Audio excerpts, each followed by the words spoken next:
যিনি গিফট দিয়েছেন ওনার income tax file আছে ইনকাম ট্যাক্স দেখে ওনার ফাইলে এই যে গিফটটা দিল ক্যাশ দেয় কাইন্ডনেস যদি উনি ক্যাশ দেয় চেকের মাধ্যমে দিবে আর যদি উনি ক্যাশ দেয় আগে ওনার ফাইলে ঢুকবে ওনার ফাইলে ঢুকে তারপর আপনার ফাইলে পাঠাতে হবে। উনি যদি পৈতৃক সম্পত্তি বিক্রি করে দেন, পৈতৃক সম্পত্তি বিক্রি করে দিলে আপনি সেটা ডিক্লারেশনের মাধ্যমে অফিসকে স্যাটিসফাই করবেন as per declaration by the ACC.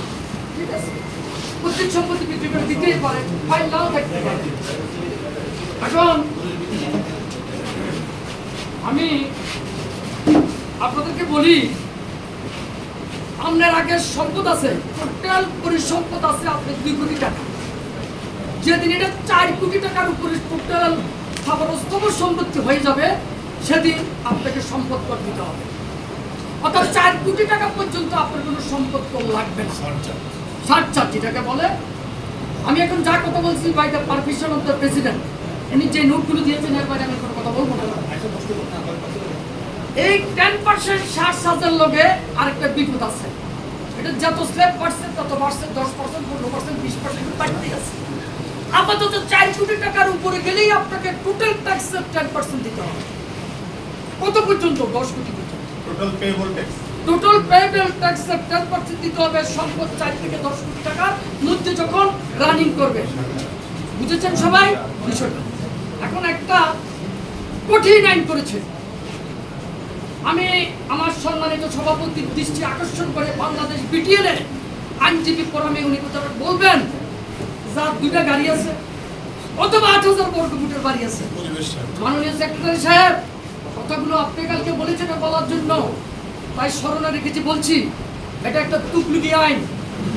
আমার 2টা গাড়ি অথবা 8000 বর্গ ফুট 4 কোটি টাকার সম্পদ আমার নাই, ওই 2টা গাড়ি থাকার কারণে আমাকে যা ট্যাক্স দিয়েছে তার উপর আবার 10% সম্পদ কর বা অয়েল ট্যাক্স বা সারচার্জ দিতে হবে। দিস ইজ কন্ট্রাডিক্টরি ল বলে আমি মনে করি। আপনি আইনজীবী ফোরামে বিটিএল এর জনসভায় কথাটা কইয়েন। নট অনলি দ্যাট, যার 2টা গাড়ি আছে তাকে আবার পরিবেশ কর দিতে হয়। What is this? আমি একবার সম্পদ কর দিলাম, আবার যখন 2টা গাড়ি আছে ওই 2টা গাড়ির যে একটা গাড়ি বেশি ওই গাড়ির উপর আবার 10% দিতে হবে। এটা বলে পরিবেশ কর। হ্যাঁ, 25,000 25,000 জি 25,000 টাকা দিতে হবে। 25,000 এবার আইনটা গণতান্ত্রিক কিনা না তুকলুকি না আমরা চিন্তা করি। একই জিনিসের উপরে আমি ট্যাক্স দিই, টাকা হোয়াইট করলাম, হোয়াইট করে আমি গাড়ি কিনলাম, ওই গাড়ি 2টা কিনলাম, তা অবরোধ হয়ে গেল, সম্পদ 4 কোটি নাই, ওই 2টা গাড়ি থাকার কারণে আমাকে সম্পদ কর দিতে হয়, আবার এর উপর পরিবেশ ট্যাক্স দিতে হবে।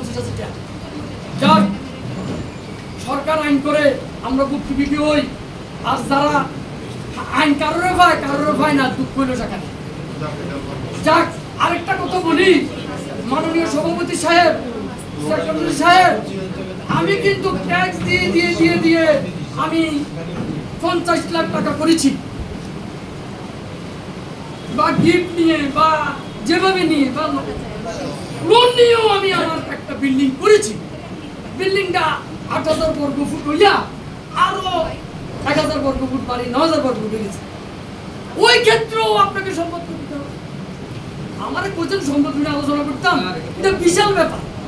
এখন আমার 8000 বর্গ ফুট হইলেও দিতে হয়, পূর্ব হইলেও দিতে হইব সম্পদ। আবার আমাকে 2টা গাড়ি দেখলেও দিতে হইব। স্থাবর সম্পত্তি 4 কোটি টাকা কোনো কানেকশন নেই। কথাটা কি বুঝছেন?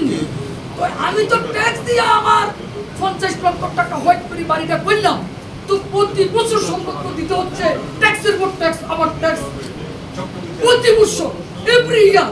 What is this? This is the competitive act of law of income tax of India. আমরা বিটিএল এর কাছে আমাদের আইনজীবী ফোরামের সভাপতির মাধ্যমে আমি আজকে বিষয়টা উত্থাপন করলাম, উনি যাতে বিটিএল এর কথাটা উঠায় এনপিএল এর কাছে যায়। আমার কিন্তু ট্যাক্স টাকা দিয়ে বিল্ডিং হোয়াইট, ওই হোয়াইট টাকা দিয়ে আপনি 8000 বর্গ ফুট নেই, আপনি আমার হোয়াইট টাকার উপর আবার ট্যাক্স, আবার ট্যাক্স, আবার ট্যাক্স, যুগে ট্যাক্স। What is this? যাক, মাননীয় সভাপতি আরেকটা কথা আমাকে বলেছেন, আমরা যা করবেন আর যা ব্যয়ের ভিত্তিতে ট্যাক্সটা ঢুকবো, ঢুকার পরে 2 এর পার্থক্য মনে করেন যে 5 লাখ টাকা পারিবারিক ট্যাক্স, আপনার ইনকাম হচ্ছে 10 লাখ, খরচ হচ্ছে 5 লাখ, আছে কত 5 লাখ। এখন ওই বছর ফ্ল্যাট কিনে দেখছেন 10 লাখ টাকা দিই, সমস্যা পড়ছেন নি বা 12 লাখ টাকা দিই, এই সমস্যাটা কিভাবে উত্তরণ হইবে এগুলি প্র্যাকটিক্যাল বসা ছাড়া ভাই বলানো যায় না। কিছু বলেন না, তারপরে